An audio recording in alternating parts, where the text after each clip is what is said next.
Oregon 45, Penn State 37 in the Big Ten title game. That's Sean Fitz, Nate Bauer. I'm Greg Pickel from Blue White Illustrated at Lucas Oil Stadium, Field, whatever it might be, Stadium in Indianapolis. Sean, Penn State comes into this game knowing it probably needed to play about as clean as it has all year to beat number one Oregon. Was not able to do that for 60 minutes. Couldn't overcome all of the mistakes that piled up in the end. Yeah, actually the beginning is when they couldn't take those. You look at what Penn State had to do, their path to victory, and they accomplished a lot more than I think we thought they could, especially running the football, putting up yards, eventually putting up points, 37 points in a Big Ten championship game. You'll probably take that. But, yeah, it was kind of a flip the script 2016 feeling here because your defense, it did not come through as expected. Oregon, phenomenally talented, the better of the two sides, the faster of the two sides. I thought that showed up in a big way. But Penn State, when it needed some stops, just came up a tad short. We talked about it on the shows earlier this week. That spread was probably a little bit closer than we thought it would be. Right. Penn State showed a lot getting back into it, but Oregon showed why they're number one team in the country. Yeah, covered a 3.5-point spread as well. The game went over, by the way, at halftime. So, Nate, just your initial impressions on this game, one where Penn State had a chance to potentially tie it late. Drew Aller throws his second interception of the game to end that opportunity, and the Lions end up losing, like we said, 45-37. Yeah, it was a lot to digest, to be honest with you. Like, there was just so much stuff that happened in the course of that game. The officiating, which I think we're going to talk about later, it was, maybe not the best day for the Big Ten's best officials. And it was consequential. It played a lot of factors. James brought it up in his postgame press conference that Abdul Carter and Denai Dennis Sutton and Devon J. Thomas have generated, Zane Durant obviously have generated not only sacks and pressures, but many, many holding calls throughout the course of the season. And there was not one called on this evening. But also Penn State kind of shot itself in the foot a bunch, right? At the beginning of the game, Penn State gave itself problems with really, and again, James Franklin said it, you can live with the face masks. You don't like it, but you can live with the face masks. It's much harder to live with the notion that unnecessary roughness, right, hits after the whistle are prolonging drives, giving you an extra 15 yards of field position to help out an Oregon offense that really does not need any help to move itself down the field. But I do think, and this is where it's going to be very interesting to dissect over the next couple of days, all of the Penn State playmaking that we thought was possible this season offensively that never quite materialized outside of Tyler Warren happened. Drew made some spectacular throws. Nick Singleton and Katron Allen both ran for over 100 yards apiece. They ran for 292 yards as a team. That was as dynamic of a performance as they have had this season, as reflected in the score of 37 points. The issue, obviously, not enough when your defense gives up 45. Sean, surprised by the defense giving up 45 points, something you saw coming into this game. I can't remember what you picked, but certainly the defense in many instances did not have an answer for the Dylan Gabriel, Tez Johnson connection. Yeah, I had them giving up 31. They gave that up in the first half. Not ideal for Tom Allen. And you just look at the way kind of hurts the Burroughs Award candidacy. Yeah, probably not great for that.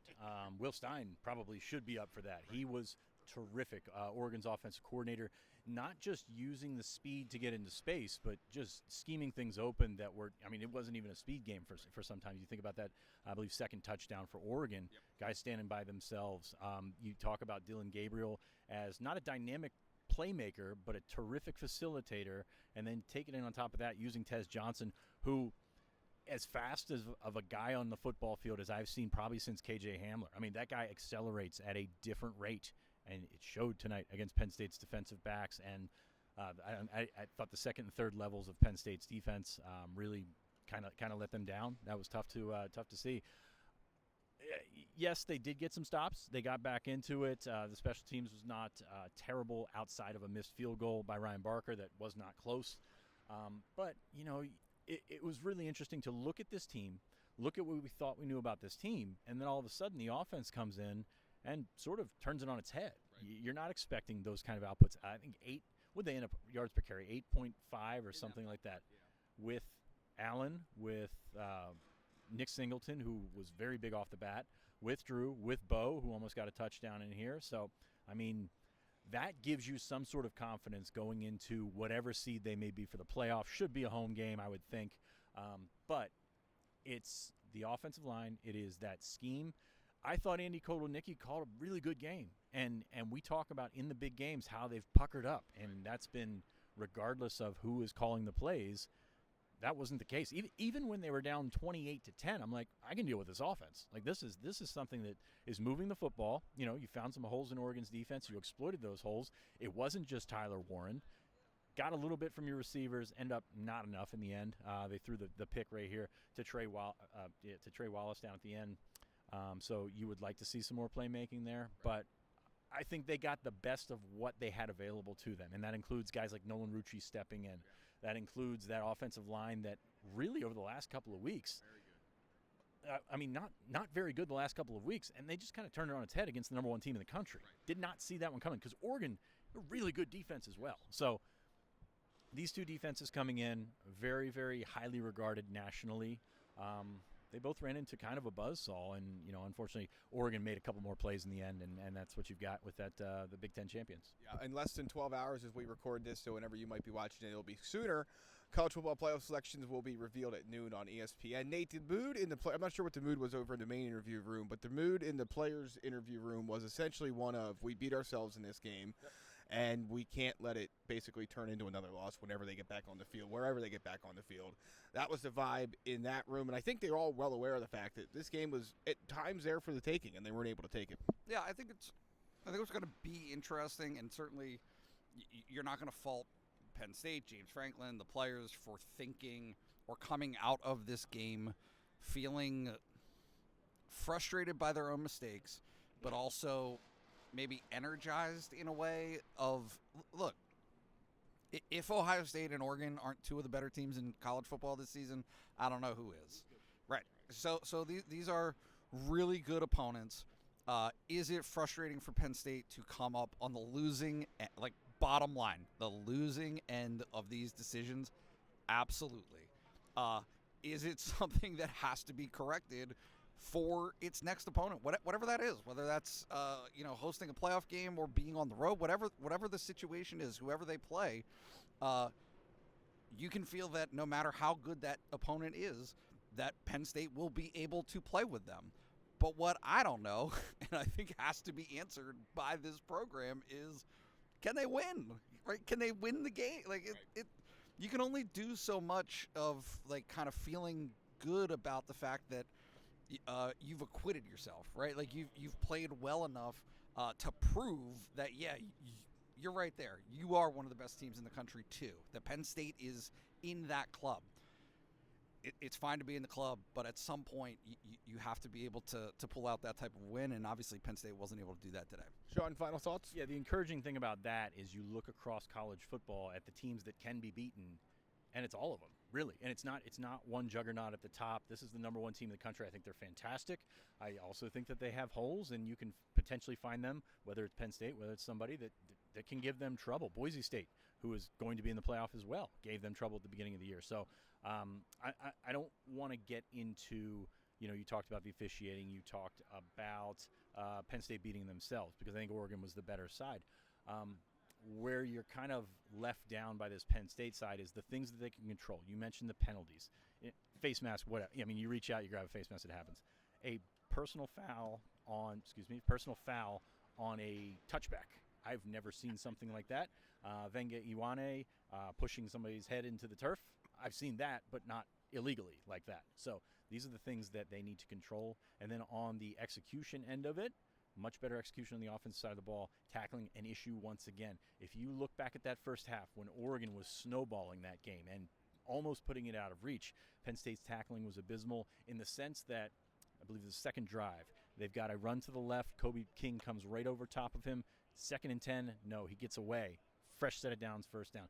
Those are the kind of things. Kobe King, Tony Rojas, the guys on the outside need to buckle up. And when you play at such a high level, because you're not going to play any bad teams from here on out. When you play at such a high level, that is something that you've got to be on point with. And I agree with Nate 100%. It's one thing to be in the mix. It's another thing to win the game. Final thoughts? Just with the aggressiveness that Penn State showed, you see this the precipice that they're constantly on and that James Franklin balances as a program, which is when you're aggressive like that, it creates turnovers sometimes, right? So for as much as Penn State pushed the ball down the field, tried to do some things, obviously throwing the ball, the near pick six, the not pick six, they're throwing the ball from their own end zone. They're not handing the ball off to Nick Singleton in that situation. And then at the end of the game, with 2 minutes left to play, there was more than enough time to kind of plod their way down the field there, try to score, get the 2-point conversion and tie it up and force it to overtime. Can I interject here? Get in there. Okay. So that's a good football call. 2nd and 1. You got your one-on-one on the outside, take a shot down the field. Where you got to be hesitant, you got to understand your personnel. You got to understand what's out there. Penn State started to trust Trey Wallace a little bit, got the touchdown here at the end. But how consistently have they made those plays? How consistently have they been able to do that? Now, Drew left the ball inside. You can't do that. Left the ball a little bit long. You can't do that. Those are the things that you got to do. You can talk about analytics. You can talk about gut feels and all that kind of stuff. But you got to do the math with what you have available to you. And those are the calls that are going to end games and end seasons. It's not the call that's at issue. It's the execution and the execution of something that they just don't do all that much. That's not a throw that he makes. I mean, at least in my recollection, this season, that's just not part of what they do. So you feel like you have to do that against a team like Oregon to keep pace and to keep up and to score the amount of points that you feel like you need to score. But if you're going to do that, for sure, but at the same time, okay, that's your situation. It's right. It's not your tendency because it's not something that you're great at. And so if you are in that position, you got to be able to make the play. And obviously they weren't able to make the play. One thing that Tyler Warren, I thought he had a couple of drops today that were one was a bad throw from Drew for sure. One was a pretty obvious drop. So kind of. I don't know, just a weird game. That's just my ultimate takeaway. Is just a strange dynamic, a strange flow against what you've seen from this Penn State team for most of the season. Yep.